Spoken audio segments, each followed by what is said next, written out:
उच्च शिक्षा में आर्थिक मदद के लिए नहीं छोड़ेंगे बैंकों के भरोसे, जनसभा में बोले सीएम हेमंत सोरेन। झारखंड के सीएम हेमंत सोरेन ने पश्चिमी सिंहभूम जिले के मंझारी प्रखंड स्थित रोलवाड़ी पंचायत हाई स्कूल में आयोजित जिला स्तरीय आपकी योजना आपकी सरकार आपके द्वार कार्यक्रम को संबोधित किया। उन्होंने विकास योजनाओं का तोहफा देते हुए लाभुकों के बीच परिसंपत्तियों का वितरण किया। उन्होंने जनसभा को संबोधित करते हुए कहा कि आपकी सरकार ने झारखंड के गांवों को मजबूत करने के उद्देश्य से ग्रामीणों के अनुरूप योजना बनाई, क्योंकि उनका मानना है कि जब गांव मजबूत होगा तभी राज्य सशक्त होगा। सावित्रीबाई फुले किशोरी समृद्धि योजना का लाभ परिवार की हर सभी बेटियों को देने के लिए मंत्रिपरिषद की स्वीकृति प्रदान कर दी गई है। बेटियों को उच्च शिक्षा के लिए भी सरकार मदद करेगी। सरकार बच्चों को उच्च शिक्षा में आर्थिक सहयोग के लिए बैंक के सहारे नहीं छोड़ेगी। इस अवसर पर मंत्री आलमगीर आलम, मंत्री सत्यानंद भोक्ता और मंत्री जोबा मांझी, विधायक दीपक बुरुआ सहित कई लोग मौजूद थे।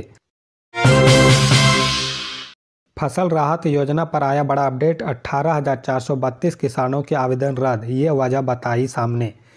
जरूरत से कम बारिश होने के कारण जिले में मात्र 25% भूभाग पर ही धन रोपनी हो सकी, वह भी मानसून का समय गुजर जाने के बाद। धान की रोपनी कार्य बाधित होने के कारण किसानों का आर्थिक का नुकसान झेलना पड़ रहा है। आर्थिक नुकसान के कारण रबी फसल का छादन बाधित हो रहा था। किसानों को हुए इस आर्थिक नुकसान की भरपाई को लेकर शुरू हुए झारखंड राज्य फसल राहत योजना के तहत किसानों ने निर्धारित अंतिम तिथि 30 नवंबर तक ऑनलाइन आवेदन किया। जिले में 93,611 किसानों ने इस योजना का लाभ प्राप्त के लिए विभागीय पोर्टल के माध्यम से ऑनलाइन आवेदन प्रक्रिया केंद्रों से किया है। विभागीय सूत्रों के अनुसार पोर्टल पर प्राप्त आवेदनों में से 18,432 आवेदन विभिन्न कारणों से रिजेक्ट कर दिए गए हैं, जबकि 39,015 आवेदन हल्का कर्मचारी के पास लंबित है। शेष आवेदन विभिन्न स्तर पर ऑनलाइन वेरिफिकेशन किए जा चुके हैं। इस योजना के तहत निबंधन कराने वाले किसानों को फसल का नुकसान होने पर मुआवजे का प्रावधान किया गया है, वह भी निःशुल्क। सिर्फ नए किसानों को निबंधन कराने पर 40 रुपये और पहले से निबंधित किसानों को नवीकरण के एवज में 10 रुपये का शुल्क देना पड़ा है। किसान अपना निबंधन ऑनलाइन नजदीकी प्रज्ञा केंद्र के माध्यम से कराया है। जिला सहकारिता पदाधिकारी चंद्रजीत खलको ने बताया कि 30 नवंबर तक जिले के सभी 6 प्रखंड के 93,611 किसानों ने निबंधन करा लिए हैं। झारखंड में कड़ाके की ठंड, अभी और गिरेगा तापमान, जाने क्या कहता है मौसम विभाग। झारखंड में कड़ाके की ठंड पड़ रही है, ठिठुरन बढ़ गई है। गांव से लेकर शहर तक में प्रशासन की ओर से अलाव जलाने के आदेश जारी कर दिए गए हैं। इस बीच मौसम विभाग ने कहा कि झारखंड में तापमान में अभी भी गिरावट होगी। अगले हफ्ते 2 से 3 डिग्री तक तापमान गिर सकता है। इसके बाद कनकनी और बढ़ जाएगी। भारत मौसम विज्ञान विभाग के रांची स्थित मौसम केंद्र के प्रमुख अभिषेक आनंद ने बताया कि प्रदेश में अगले 3 दिनों तक न्यूनतम तापमान में कोई बड़ा बदलाव नहीं होगा, लेकिन इसके बाद तापमान में 2 से 3 डिग्री तक की गिरावट हो सकती है, जिससे ठंड और प्रचंड हो जाएगा। 17 दिसंबर से 20 दिसंबर तक सुबह में आंशिक बादल छाए रहेंगे, हालांकि कहीं बारिश नहीं होगी और मौसम शुष्क रहने का अनुमान है। राजधानी रांची में 20 सितंबर तक आंशिक बादल छाए रहेंगे, सुबह में कोहरा या धुंध भी रहेगा, बाद में आसमान साफ हो जाएगा। अधिकतम तापमान 21 से 23 डिग्री के बीच तथा न्यूनतम तापमान 8 से 9 डिग्री के बीच रहने का अनुमान है।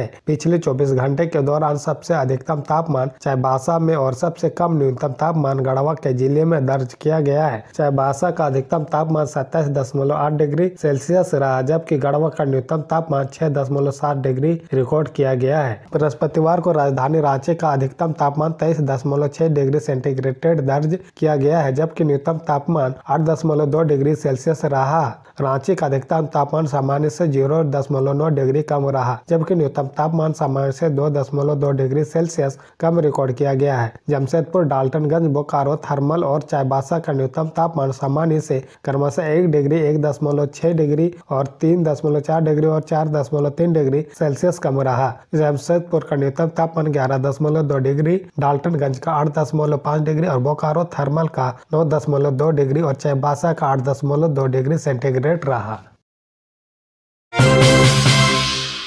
जेक बोर्ड परीक्षा में हुआ बदलाव, अब बिना OMR सीट के होगा एग्जाम। जी हां, बता दें कि झारखंड बोर्ड परीक्षा से OMR सीट को हटा दिया गया है। झारखंड एकेडमिक काउंसिल जेक ने बिना OMR सीट बोर्ड परीक्षा आयोजित करने पर मुहर लगा दी। जेक की बोर्ड बैठक में शुक्रवार को इस पर निर्णय लेते हुए बताया गया कि आगे से बोर्ड परीक्षा में OMR सीट नहीं होगी। जेक सचिव सच्चिदानंद तिगर ने बताया कि इस निर्णय पर मुख्यमंत्री का अनुमोदन पहले से ही प्राप्त था। बैठक में कई बिंदुओं पर चर्चा होने के बाद यह निर्णय लिया गया है। अभी तक किसी भी बोर्ड परीक्षा में OMR सीट पर परीक्षा आयोजित नहीं की जाती है। कोरोना के वक्त पढ़ाई बाधित हुई थी, जिसके बाद OMR का प्रयोग किया गया था। OMR के हट जाने के बाद अब परीक्षा पैटर्न में भी बदलाव किया गया है। अब 30 अंक का ऑब्जेक्टिव प्रश्न पूछे जाएंगे, साथ ही 50 अंक के सब्जेक्टिव प्रश्न होंगे और 20 अंक आंतरिक मूल्यांकन पर आधारित होगा। इससे पहले 40 अंक के OMR से पूछे जाते थे, साथ ही पहले 40 अंक का सब्जेक्टिव प्रश्न होते थे। जेक सचिव ने बताया कि वर्ष 2025 से परीक्षा का पैटर्न 20-60-20 होगा, यानी कि 20 अंक का ऑब्जेक्टिव, 60 अंक का सब्जेक्टिव और 20 अंक का आंतरिक मूल्यांकन पर निर्धारित होगा।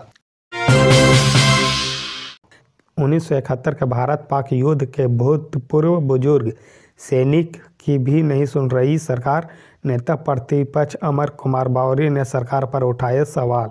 जी हां, बता दें कि 1971 के भारत पाक युद्ध में अपना योगदान देने वाले झारखंड के सैनिक पोदना बालमूची अपनी कुछ मांगों को लेकर पिछले कई दिनों से राजभवन के सामने धरना पर बैठे हैं। उनके दुख, तकलीफ और मांग को दिखाए जाने के बाद नेता प्रतिपक्ष अमर बावरी उनसे मिलने पहुंचे। उन्होंने कहा कि मार्च माह में ही पोदना बालमूची जी मुख्यमंत्री से मिले थे, लेकिन दुर्भाग्य है कि पाकिस्तान के खिलाफ युद्ध लड़ने वाले सैनिक की मांग 8 माह बाद भी पूरी नहीं हुई। उन्हें लाचार होकर राजभवन के सामने धरना देना पड़ रहा है। अमर कुमार बावरी ने कहा कि शौर्य दिवस के दिन एक सैनिक की तकलीफ सुनने के सरकार को फुर्सत नहीं। उन्होंने कहा कि पोदना बालमूची जी करीब 150 किलोमीटर की पद यात्रा कर राजभवन के सामने धरना पर बैठे हैं। इस कड़कड़ाते ठंड में उनकी 27 वर्षीय पत्नी की तबीयत खराब हो गई। इस मौके पर भाजपा विधायक अमित मंडल और भानु प्रताप शाही भी मौजूद थे।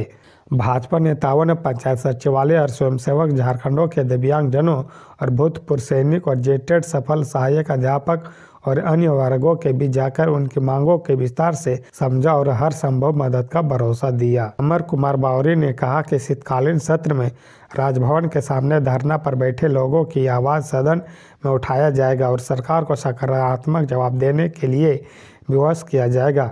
उन्होंने बताया कि प्रदेश अध्यक्ष बाबूलाल मरांडी के निर्देश पर वे धरना दे रहे हैं। लोगों से मुलाकात करने पहुंचे और प्रदर्शनकारियों की इस अंतिम लड़ाई में भारतीय जनता पार्टी उनके साथ खड़ी है और न्याय मिलने तक इनके साथ खड़ी रहेगी।